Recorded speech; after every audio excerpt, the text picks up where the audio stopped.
जैसा कि हम सभी जानते हैं, कल आदरणीय रक्षा मंत्री जी ने आदरणीय देश के प्रधानमंत्री श्रीमान नरेंद्र भाई मोदी जी के निर्देशानुसार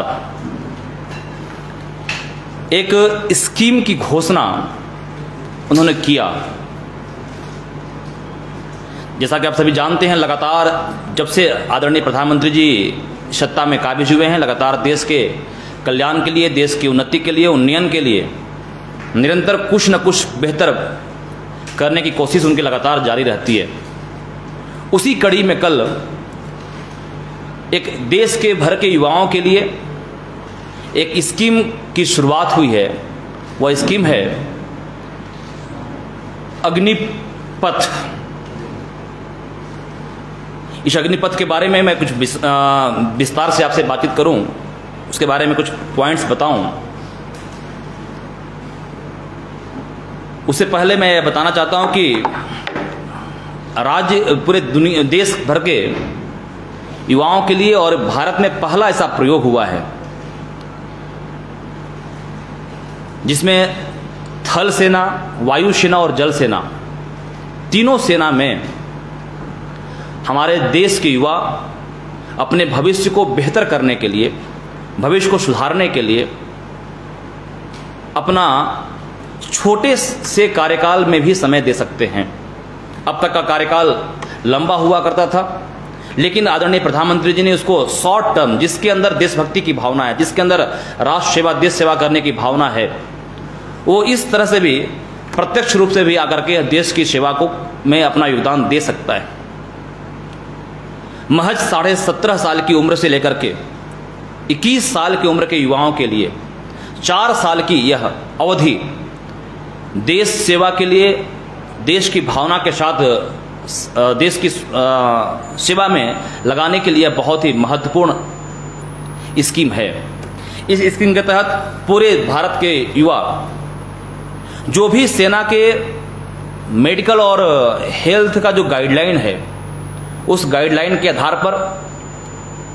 उस गाइडलाइन को फॉलो करते हुए आप उसमें अप्लाई कर सकते हैं और एक साल में 46,000 से अधिक हम इस स्कीम के तहत युवाओं को सीधा नौकरी से जोड़ने का कार्य करेंगे। केंद्र में भारतीय जनता पार्टी की सरकार है और भारतीय जनता पार्टी की प्रतिबद्धता है युवाओं को जोड़ने का, युवाओं के को नौकरी देने का कार्य करना। और न केवल सिर्फ जुड़ना है, बल्कि इस स्कीम में एक आदर्श और एक हैंडसम पैकेज, आर्थिक पैकेज की व्यवस्था आदरणीय प्रधानमंत्री जी ने इसमें किया है। कल आदरणीय देश के रक्षा मंत्री जी ने जिस तरह से घोषणा की और बताया, तो पूरे झारखंड सहित पूरे देश भर के युवाओं को में एक हर्ष और खुशी की लहर दौड़ी है। मैं आप सभी के माध्यम से आदरणीय प्रधानमंत्री जी को, आदरणीय देश के रक्षा मंत्री जी को, राज्य के लाखों युवाओं की तरफ से उनको धन्यवाद भी प्रेषित करना चाहता हूं। जो युवा कुछ करना चाहते हैं, जो युवा बेहतर कुछ करना चाहते हैं, उनके लिए शानदार अवसर। शुरुआत में इनका सैलरी का जो पैकेज है 30,000 रुपये से शुरू होकर के 40,000 रुपये तक का उसमें सैलरी की व्यवस्था है। 4 साल के बाद जब आप रिटायर्ड करेंगे, जब आप दूसरे कामों की ओर बढ़ेंगे, तो आपके पास एक हाथ में एक हैंडसम अमाउंट, करीब 11 लाख से अधिक की राशि आपके पास रहेगी, जिससे कि आप भविष्य में कुछ बेहतर कर सकते हैं। जो करना चाहते हैं आपके पास एक अमाउंट रहेगा। साथ ही साथ सेना में किए गए काम का एक सर्टिफिकेट भी आपको मिलेगा। और ये 4 साल का जो पीरियड है, उसमें 6 महीने की जो ट्रेनिंग है आपकी, उस ट्रेनिंग में आप एक बेहतर नागरिक कैसे बन सकते हैं, समाज के हित में काम करने वाला नागरिक कैसे बन सकते हैं, वो सारी की सारी व्यवस्थाएं, सारी की सारी दिनचर्याएं, सारी का सारा आचरण आपके उसके अनुरूप रहेगा। तो आप भविष्य में जहां भी काम करेंगे, आप एक बेहतर इंसान के नाते, एक बेहतर नागरिक के नाते एक बेहतर काम कर सकते हैं। साथियों, कल जैसे ही घोषणा हुई, उसके कुछ ही अंतराल के बाद आदरणीय गृह मंत्री जी ने भी एक ऐसे युवाओं को एक और ज़्यादा ताकत और ज़्यादा सुरक्षा प्रदान करते हुए एक बात कही। वो बात भी बहुत ही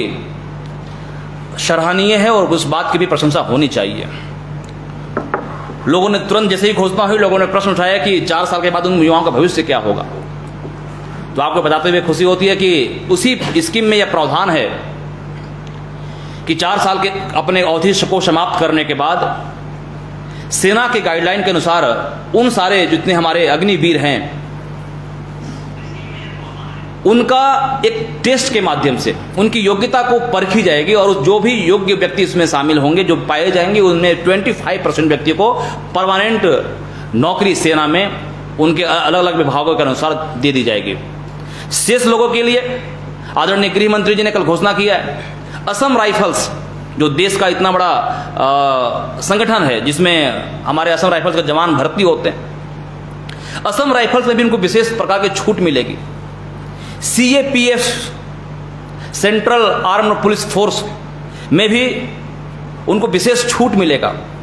साथ ही साथ कल उत्तर प्रदेश के मुख्यमंत्री ने भी घोषणा किया है कि जो युवा इस 4 साल की अवधि को 4 साल की देश सेवा के साथ जो काम कर रहे हैं ऐसे जो अग्निवीर होंगे उनको हम अपनी उत्तर प्रदेश के सरकार में विशेष छूट के साथ सरकारी नौकरी में भी उनको समायोजन करने का कार्य करेंगे। निसंदेह यह आदरणीय गृह मंत्री जी का और आदरणीय योगी जी का जो एक कॉन्सेप्ट है अपने राज्य और देश के युवाओं के प्रति, ऐसे सारे कॉन्सेप्ट को और भी राज्यों के मुख्यमंत्रियों को अपनाना चाहिए। मैं आप सभी के माध्यम से इस झारखंड सरकार के भी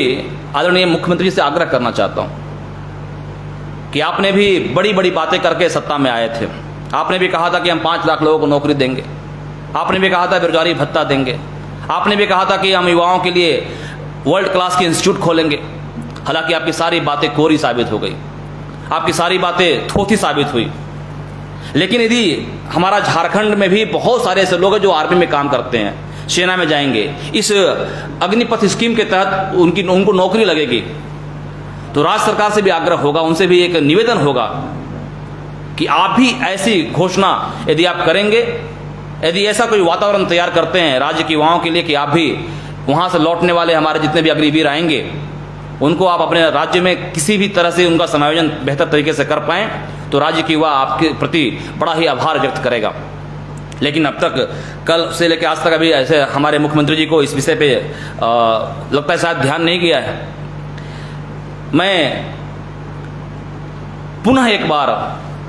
भारतीय जनता युवा मोर्चा की तरफ से, झारखंड के युवाओं की तरफ से